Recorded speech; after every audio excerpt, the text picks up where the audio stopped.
বিনিয়োগকারী বন্ধুরা আসসালামু আলাইকুম। আশা করি আপনারা ভালো আছেন। আমি আজকে আপনাদের সাথে ইন্ডেক্সের একটা অ্যানালিসিস শেয়ার করব। এই অ্যানালিসিসটা হবে আগেকার অ্যানালিসিসের চেয়ে ভিন্ন এবং নতুনত্ব থাকবে এবং থাকবে নতুন নতুন ইন্ডিকেটরের ব্যবহার। সাথে আমি চেষ্টা করব প্রপার এবং পারফেক্ট অ্যানালিসিসটা বের করে আনার জন্য, যাতে আপনাদের বিনিয়োগ সিদ্ধান্ত নিতে সুবিধা হয়। আমি একজন অ্যাসিস্ট্যান্ট ভাইস প্রেসিডেন্ট এবং ম্যানেজার অপারেশন একটা এডি ব্রাঞ্চের। আমার পড়াশোনা ইকোনমিক্স অনার্স মাস্টার্স।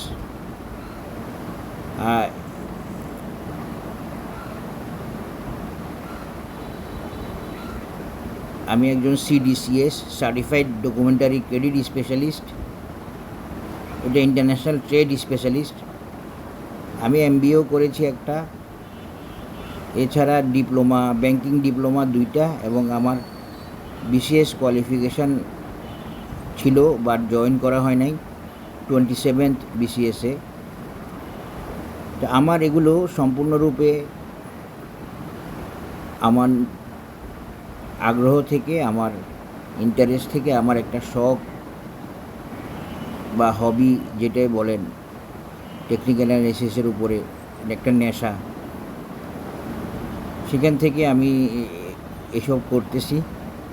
তো আমি ইউটিউবে আসছি নতুন, আশা করি আপনারা সাথে থাকবেন।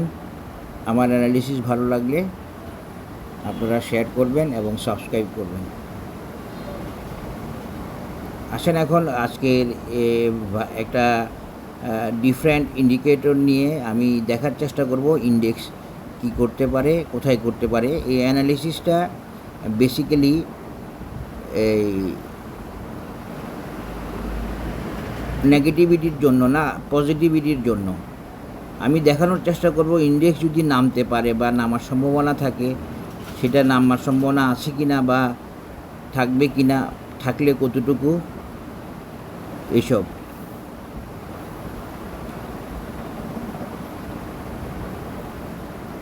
এখন দেখেন আজকের ইন্ডেক্স অ্যানালিসিসটা একটু জটিল অবস্থায় আছে। আসেন আমরা অ্যানালিসিসে চলে যাই। তার আগে বলে রাখি, আপনারা আমার অ্যানালিসিস ভালো লাগলে আপনারা সাবস্ক্রাইব করবেন এবং শেয়ার করবেন আশা করি, এবং আপনাদের বন্ধুবান্ধবের সাথে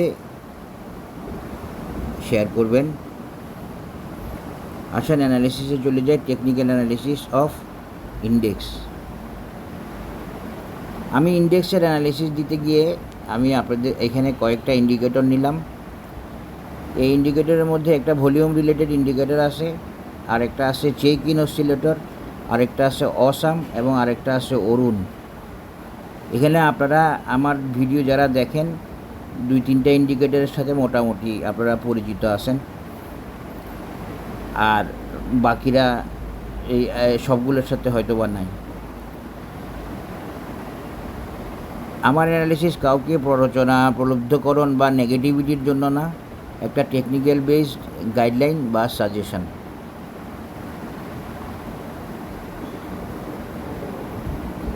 ইন্ডেক্স অ্যানালাইসিস দিতে গিয়ে আমি 4টা ইন্ডিকেটর নিছি। প্রথমে আমি একটা ভলিউম রিলেটেড ইন্ডিকেটর নিছি। দেখেন বাজারের ভলিউম বাড়তেছে, বাজার ভলিউমের লেভেলকে উঠে আনার চেষ্টা করতেছে, বাট বর্তমান পজিশনটা কি বলে? বর্তমান পজিশনটা ভলিউম রিলেটেড ইন্ডিকেটরে এখনও নেগেটিভিটি, মানে এই ভলিউমটা এখনও সাফিসিয়েন্ট না এবং এটা জিরো লাইনের নিচে। তার মানে এই ভলিউম বা এই বর্তমান ভলিউমের স্ট্যাটাসটা আমাদেরকে পজিটিভিটি বলে না, পজিটিভ হয়ে যাবে এই কনফার্ম দেয় না।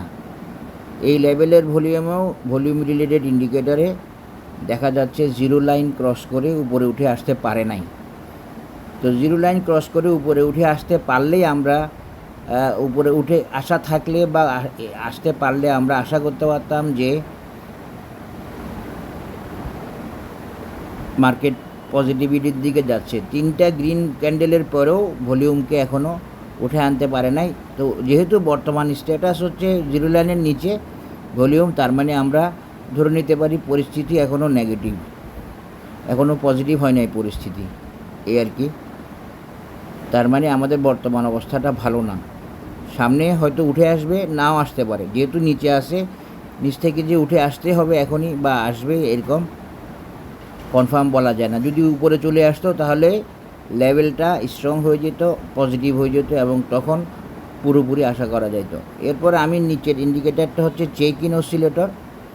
এই চেক ইন অসিলেটরটা মূলত একটু জটিল সূত্রগতভাবে, বাট এটা আবার একটু দ্রুত আপনার পজিশন চেঞ্জ করে, হ্যাঁ, দ্রুত রিয়েক্ট করে। বাট এটা কিন্তু আপনার অ্যাকুমুলেশন ডিস্ট্রিবিউশন দেখায়। দেখেন চেক ইন অসিলেটরও এখনও বাজারের এই অ্যাকুমুলেশন সাইডে যেতে পারে নাই, জিরো লাইনের উপরে ক্রস করে উঠে যেতে পারে নাই দেখেন। এবং দেখেন বাজারের এই মুভমেন্টটা পুরাটাই ছিল চেক ইন অসিলেটর অনুযায়ী ডিস্ট্রিবিউশন লেভেল। এই লেভেল থেকে এই পুরো গ্রিন মুভমেন্টটা ছিল, এই বাজার উপরে উঠছে, চেক ইন নিচে নামছে, তার মানে কি ডিস্ট্রিবিউশন হয়েছে। চেক ইন এরকমই বলে। এই যে দেখেন এটা পুরাটা ডিস্ট্রিবিউশন, আমি দেখাইছিলাম আপনাদেরকে বড় ভলিউম লেভেল থেকে, এগুলো বুঝতে হবে। এটাকে বলে চেক ইন অসিলেটর। এই দেখেন ভলিউম যেদিন সবচেয়ে বড় সেদিন থেকে বাজারের ডিস্ট্রিবিউশন শুরু হয়েছে এবং চেক ইন ডাউনওয়ার্ড বাজারের ডিস্ট্রিবিউশন চলতেছে।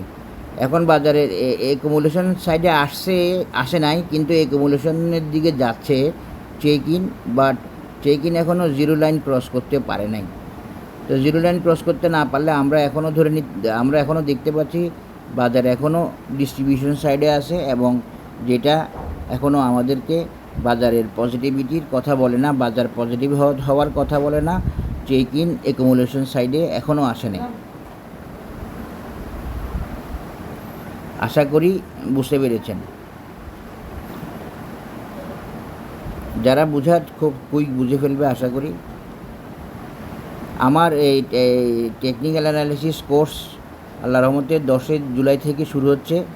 অনেকেই সাড়া দিছে, আলহামদুলিল্লাহ, অনেকেই সাড়া দিচ্ছে। আমার দায়িত্ব বেড়ে যাচ্ছে। আর মোটামুটিভাবে হয়তো আপাতত আর কেউ আসলে এখনই এই ব্যাচে আর নিতে পারবো না, কারণ আমি অল্প কয়েকজনকে নিয়ে কোর্স করাই। যারা আগ্রহী আছেন তারা হয়তো এখনও নক করার সুযোগ আছে 10 জুলাই থেকে। আসেন এখন আমি অসাম অসিলেটরটা নিয়ে একটু আলাপ করি। আপনারা দেখেন অসাম অসিলেটরটা খুব পাওয়ারফুল এবং একটা খুব ভালো অসিলেটর। এই অসিলেটরটা বেসড অন মোমেন্টাম। এই মোমেন্টাম দিয়ে আমরা যদি দেখার চেষ্টা করি, এটা একটা ভালো একটা নির্দিষ্ট কিছু দিনকে ধরে 5 এবং 30 না 35 এরকম একটা ডে ধরে করা হয়। এবং দেখেন অসাম অসিলেটরেও এখনও নেগেটিভ সাইডে রেড বার দেখাচ্ছে। এই রেড বার আরও 7-8 দিন দেখানোর আছে যদি এই সাইডেই থাকে, দুর্বল থাকে। যেহেতু দুর্বল এই জন্য রেড বার দেখাচ্ছে, তার মানে এর মোমেন্টামের শক্তি কমে আসবে এরকম একটা সিগন্যাল দিচ্ছে। মোমেন্টামের শক্তি কমে আসতেছে। তো মোমেন্টামের শক্তি কমে আসলে কি হবে? বুলিশ মোমেন্টামের শক্তি কমে আসতেছে মানে কি? মানে হচ্ছে নিচে নেমে আসার সম্ভাবনা। আশা করি বুঝতে পেরেছেন। এবং আমরা যদি দেখি আমরা যদি অরুণ দেখি, অরুণে দেখেন অরুণে দুর্বল হয়ে গেছে, আপ ট্রেন্ড স্ট্রং নাই। এবং অরুণ তার একটা দুর্বলতা অলরেডি প্রকাশ করে ফেলছে, সেটা হচ্ছে অরুণ 0.75% চেয়ে নিচে নেমে আসছে।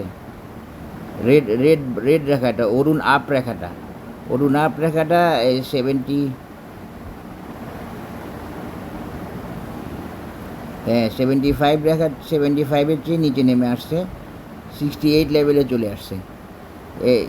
It's a weakness of trend এবং it's a signal of going down by the trend, going down the trend. অরুণের এই অবস্থা, তো এই যে অসামের এই অবস্থাটাই একটা ইন্ডিকেশন দিয়ে দেয়। আপনারা দেখেন আগে অসাম কী করছে, যখন গ্রিন আসছে এরপরে আর রেড আসতে পারে নাই ইয়েতে ইন্ডেক্স প্রাইসের মুভমেন্টে। এখানেও যখন গ্রিন আসছে ফাইনালি আর গ্রিন আসতে পারে নাই, রেড চলে আসছে।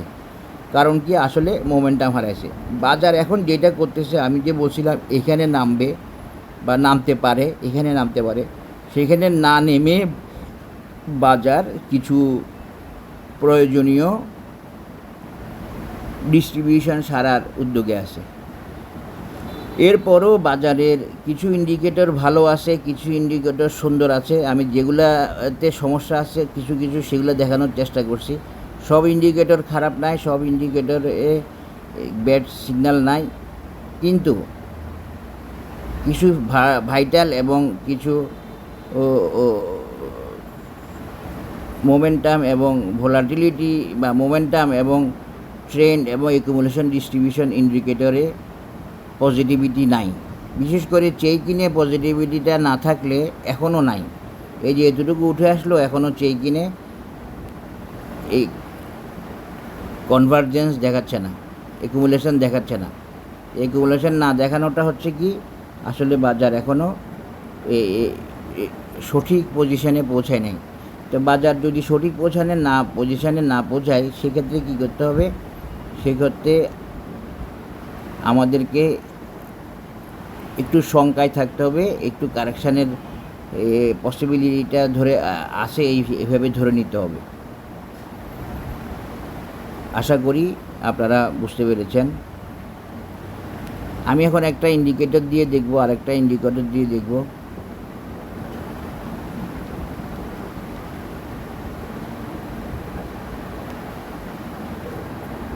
মোমেন্টাম মোটামুটি ওকে আছে এই ইন্ডিকেটরে, কিন্তু অসামে নাই। এখন আসেন বাজারের টোটাল অ্যানালিসিসে চলে যায়। বাজারের অ্যানালিসিস আমাদেরকে বলতেছে বাজারের এখানে একটা রেজিস্ট্যান্স দেখার চেষ্টা করেন, ওই রেজিস্ট্যান্সে এসে থামছে। দেখেন ওই রেজিস্ট্যান্স নামার সময় সাপোর্ট, সেই সাপোর্টে থেমে বাজার উঠে আসছে। এই যে একটা রেজিস্ট্যান্স ডায়াগোনাল বা চ্যানেল, এই চ্যানেলের রেজিস্ট্যান্সে বাজার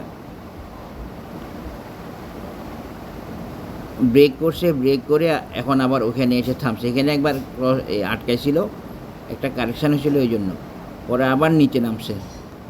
নিচে নেমে এখন আবার সেই রেজিস্ট্যান্সকে সাপোর্ট বানিয়ে বাজার উঠে আসতেছে। বাট বাজার এখনও যেটা ঐতিহাসিক যে রেজিস্ট্যান্সটা আগে থেকে দেখে রাখছিলাম, এই 5660, 60, 61, 70 এই লেভেলটা ক্রস করি যায় নাই বা যেতে পারে নাই। যায় নাই বলবো না, যেতে পারে নাই।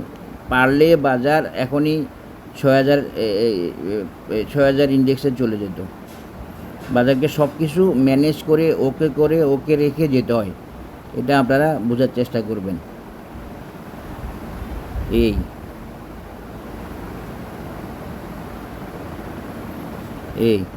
তাহলে আমি এই চ্যানেলটা দেখালাম আপনাদেরকে, ওই চ্যানেলটা মেনটেনে গিয়ে চ্যানেল সাপোর্টে গিয়ে বাজার আবার উঠছে। এটা এক ধরনের আশার জায়গায়, আবার এখানে রেজিস্ট্যান্সে এখনও ক্রস করে নাই, তাহলে একটু নিরাশা জায়গায়। এখন ক্রস করে নাই বলেই যে করতে পারবে না এমন তো না। সুতরাং একটা আশ্বাস তো থাকে। এরপরে এমএসিডিতে কী করছে দেখেন, এমএসিডিতে অনেক অনেক অনেক চাতুর্যপূর্ণ আচরণ করছে। এই ডাইভারজেন্স হয়ে গিয়ে আবার কনভার্জেন্স করছে, আবার ডাইভারজেন্স হয়ে গেছে, হয়ে গিয়ে কনভার্জেন্স করছে ইত্যাদি। আশা করি বুঝতে পেরেছেন। এখন আসেন আমি আপনাদেরকে, আমি যে মুভিং অ্যাভারেজটা খুব কম ইউজ করি, একদমই করি না বলা যায়, আজকে আমি একটু ইন্ডেক্সের জটিলতা থেকে সেই অ্যাভারেজটা নিলাম, মুভিং অ্যাভারেজটা নিলাম। আমি এগুলো উঠাই দিই, এগুলো আপনারা দেখছেন রেজিস্ট্যান্স চ্যানেল, এই আর কি। এই মুভিং অ্যাভারেজটা নিলাম, এটা হচ্ছে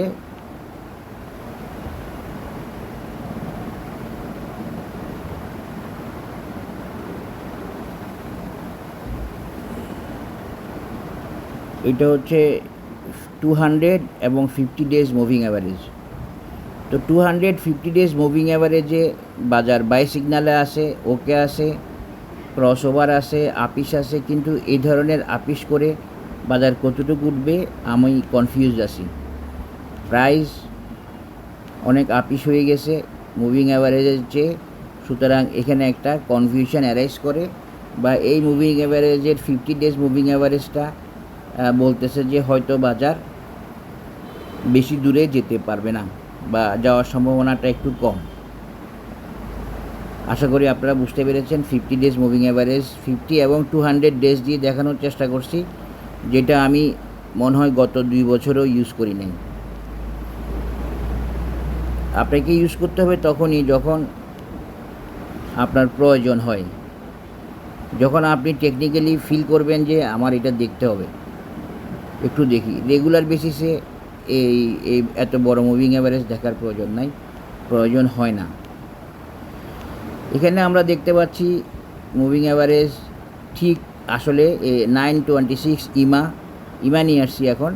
ইমাতে 926 আসলে বাজার ইমা 926 আসলে পুরোপুরি ওকে না, হ্যাঁ, পুরোপুরি ওকে না। ইমা 926 এবং রেজিস্ট্যান্সটা দেখেন বরাবর রেজিস্ট্যান্সটাতে আসে,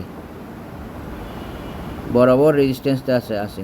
ইউটিউব আমাকে বলছে আমাকে আমার ভিডিও যাতে আমার হয় এটা বুঝতে পারা যায়, তাই আমি এখন আপনাদের সামনে আমার একটা ক্যামেরা রাখা আছে। আর ইউটিউব বলছে যে রিপিটেড ডেসক্রিপশান এগুলো রাখাতে ওরা কনফিউজড। আমি অন্যর ভিডিও দিচ্ছি কি না, অন্য কারো ভিডিও থেকে দিচ্ছি হয়তো বা, এগুলো বলতেছে। তো এগুলো রাখতে না করছে এবং ভিডিওর পরিমাণ কমাই ফেলতে বলছে। তা আমি কমাই ফেলছি, আপনারা অনেক আগের ভিডিও এখন আর পাবেন না। বাজার চাইলে এই ইমা দিয়েও উঠতে পারে, কিছু পথ যেতে পারে, আবার নাও যেতে পারে, কিন্তু এই ইমাটাও কিন্তু খুব বেশি এখন ভালো পজিশনে নাই। ইমা 926 এটা খুব বেশি ভালো পজিশনে নাই, যা বাজার যতটুকু পারে ইউটিলাইজ করতেছে। তবে এটা দিয়েও আরও কিছু চাইলে বাজার চাইলে পারে, বাজার যদি ডিটারমাইন্ড হয় সে যাবে, বাজার চাইলে পারে। তো এই জন্য এটা দিয়ে খুব বেশি নেগেটিভ না বলা যায় না, তবে এটাও কিন্তু কারেকশানের একটা সিমটম আছে এই ইমাতেও। যাই হোক, এখন আমি ইমাটাও সরাই ফেলতেছি। তাহলে আমি এ পর্যন্ত যে ইন্ডিকেটর অসিলেটরগুলো দেখালাম আপনাদেরকে, সেগুলো কিন্তু আমাকে পজিটিভিটি শো করতেছে না, এইটাই হলো কথা। এখন আমি যদি এখানে একটা ট্রেন লাইন আঁকি, যে ট্রেন লাইনটা আগেও দেখাচ্ছি এবং যেটাকে মেনটেন করে বাজার আগাবে বলছি আপনাদেরকে, সেটা তাহলে কি হয় দেখেন।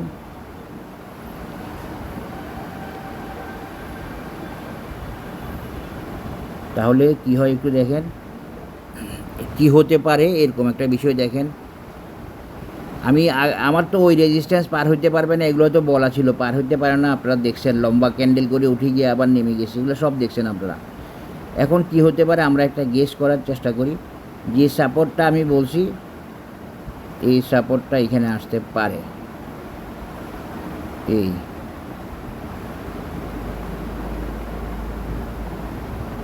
এই লেভেলে আসতে পারে। এই লেভেলে এসে বাজার উঠে যাওয়ার সম্ভাবনাটা থাকবে, এখনও আমার কাছে ভ্যালিড।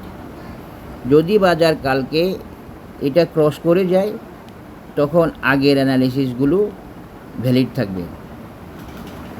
মানে বাজার উঠে গেলে কি হবে, যে অ্যানালিসিস দিয়েছিলাম 6200 কত, ওইটা ভ্যালিড থাকবে। এখানে বাজার এখনও পুরোপুরি ওকে হইতে পারে নাই, যেমন ধরেন অসামে পারে নাই, চেক ইনে পারে নাই, হ্যাঁ, তারপরে আপনার এই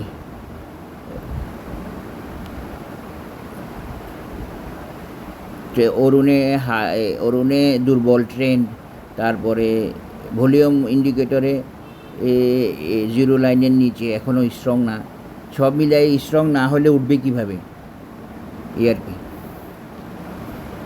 এটা হলো, এটা কত একটু একটু দেখা দিই, 6000,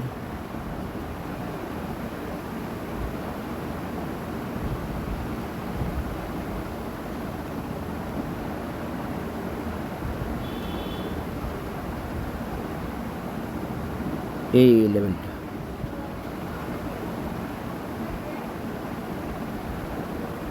এই লেভেলটা, এটা হলো বর্তমান একটা অ্যাপ্রক্সিমেট একটা কারেকশান অ্যাজামশান। আর এখানে নামবে কত দেখেন, এখানে নামবে হচ্ছে 0.618 লেভেল, সব মিলে যাবে এই 0.618 লেভেল। আশা করি বুঝতে পেরেছেন।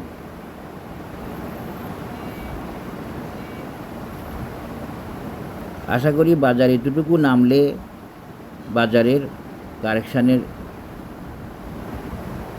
পসিবিলিটি দূর হবে এবং বাজার তার ইন্ডিকেটর অসিলেটরের সাপোর্ট নিয়ে আবার এগিয়ে যেতে পারবে। বাজার যে একবার ভলিউম বাড়াইছে, এটা দ্বারাই যে খুব পজিটিভ হয়ে যাওয়া যাবে এটা না, বাজারকে এই রেজিস্ট্যান্সটা পার করতে হবে।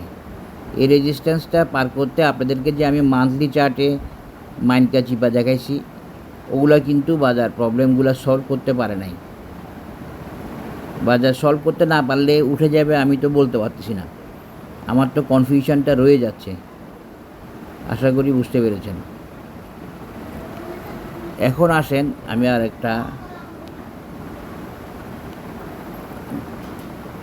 আরেকটা এখানে একটা জিনিস দেখাই দিই। এই যে দেখেন এখানে একটা রেজিস্ট্যান্স আছে, বরাবর এই রেজিস্ট্যান্সের সমান এটা।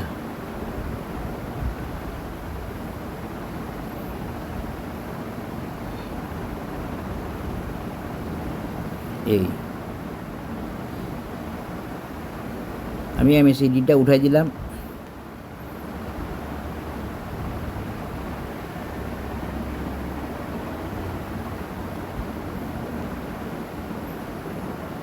এবার আসেন আমার সেই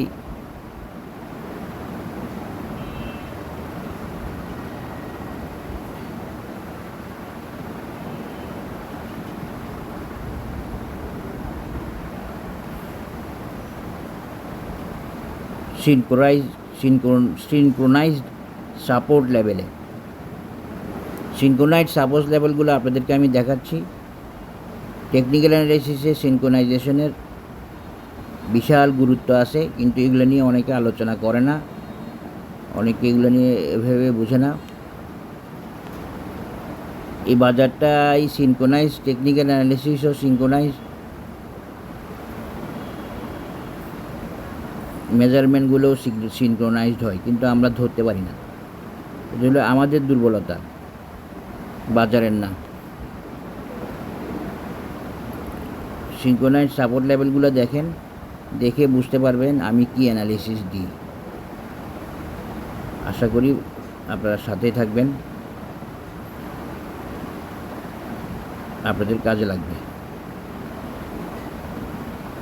এই সিনক্রোনাইজ কিনা দেখেন, এখানে একটা সাপোর্ট, এখানে একটা সাপোর্ট, এখানে একটা সাপোর্ট, এখানে একটা সাপোর্ট। তাহলে নেক্সট সাপোর্ট কোথায়? আপনার লজিক থাকতে হবে। সিনক্রোনাইজ মানে লজিক। সিনক্রোনাইজেশন আর লজিকের মধ্যে পার্থক্য নাই। সিনক্রোনাইজ মানে লজিক, লজিকের একটা বিষয় হচ্ছে সিনক্রোনাইজেশন। এই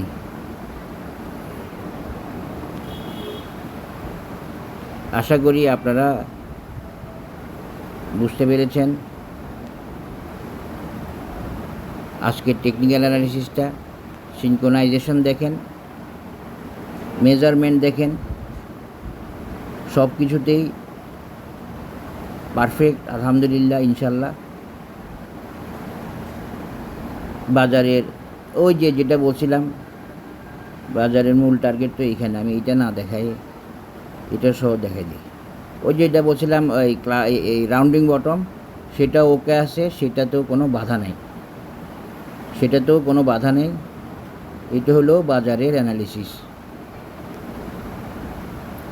এইটা মে, জুন, সেপ্টেম্বরের শেষ পর্যন্ত অথবা অক্টোবরও যেতে পারে। টাইম তো সবসময় মিলে না, টাইম সবসময় মিলবে না, তবে বাজার চেষ্টা করে টাইম ধরতে না পারানোর জন্য, তাইলে ওদের সব শেষ ব্যবসা। এটাই হলো বাজারের আপডেটেড অ্যানালিসিস দিলাম, দেখা যাক ওকে হয় কি না। আর যদি এই রেজিস্ট্যান্স ব্রেক করে, এটাও বলে রাখি, এই রেজিস্ট্যান্স ব্রেক করলে নেক্সট টার্গেট, প্রথম টার্গেট এইটা, তারপরের টার্গেট এইটা, এই দুইটাতেই বাজার চলে যাবে সেপ্টেম্বরের শেষ নাগাদ ইনশাল্লাহ, আশা করি। এখন আপনারা আশা করি আজকের বাজারের বিষয়টা বুঝতে পারছেন। বাজারের কারেকশান সাপোর্ট লেভেলগুলো, এই যে সিনক্রোনাইজ সাপোর্ট লেভেল, এই সাপোর্টগুলো আছে। বাজার যদি এখানে বাধা পায়, যেতে না পারে, যেতে পারার সম্ভাবনা কম, এই জন্যই এই অ্যানালিসিসটা দিচ্ছি। বাজার একটা কারেকশানের প্রয়োজনীয়তা আছে, কারেকশান হতে পারে, এই কারণেই দিলাম। এবং এটা পার হতে পারলে নতুন অ্যানালিসিস দিব, সেটাও বলা আছে। নতুন অ্যানালিসিস বলতে এই একটা রেজিস্ট্যান্স ভ্যালিড থাকবে, এই একটা রেজিস্ট্যান্স ভ্যালিড থাকবে। এখন দেখেন, আমি যদি বাজারকে, আমি যে শেয়ারিংগুলো করে আসতেছি অনেক দিন থেকে, যে অ্যানালিসিসগুলো দিয়ে আসতেছি অনেক দিন থেকে, সেগুলো পারফেকশনের দিকে যাচ্ছে আলহামদুলিল্লাহ। এই যে দেখেন, আমার রাউন্ডিং বটমটাও কমপ্লিট হয়ে যাবে বাজার ওইখানে যাওয়ার মাধ্যমে।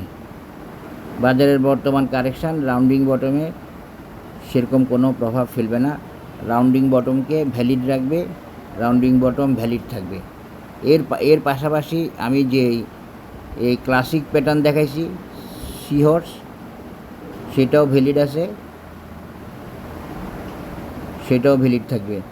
এগুলোর ভ্যালিডিটিতে কোনো প্রবলেম নাই। আশা করি আপনারা বুঝতে পেরেছেন। Technical analysis of index, synchronise support level এবং রেজিস্ট্যান্স ব্রেক না করতে পারলে বাজার কোথায় আসতে পারে, রেজিস্ট্যান্স ব্রেক করার সম্ভাবনা কম, এই জন্য এই অ্যানালিসিসটি দেওয়া। এরপরে রেজিস্ট্যান্স যদি ব্রেক করে তখন একটা রেজিস্ট্যান্স কোনটা, একটা এটা 6100 লেভেল, এরপরে 6400 লেভেল। বাজার যা করবে বা যা করে বাজারের প্রয়োজনে করে সম্পূর্ণরূপে, এবং বাজার তার ভালোর জন্য করে। বাজারের কারেকশানে প্যানিক বা ভয় পাওয়ার কোনো কারণ নাই। বাজারের নিয়মে চলবে। টেকনিক্যাল অ্যানালিসিসে কারেকশান ছাড়া তো বাজারের ভালো হবে না, এই জন্য তো কারেকশান হওয়া তো ভালো। কারেকশান ছাড়া তো বাজার মুভ করতে পারবে না, তাইলে তো কারেকশান হওয়া ভালো। এগুলো এইভাবে বুঝতে হবে। সবাই ভালো থাকবেন, ধন্যবাদ, আসসালামু আলাইকুম।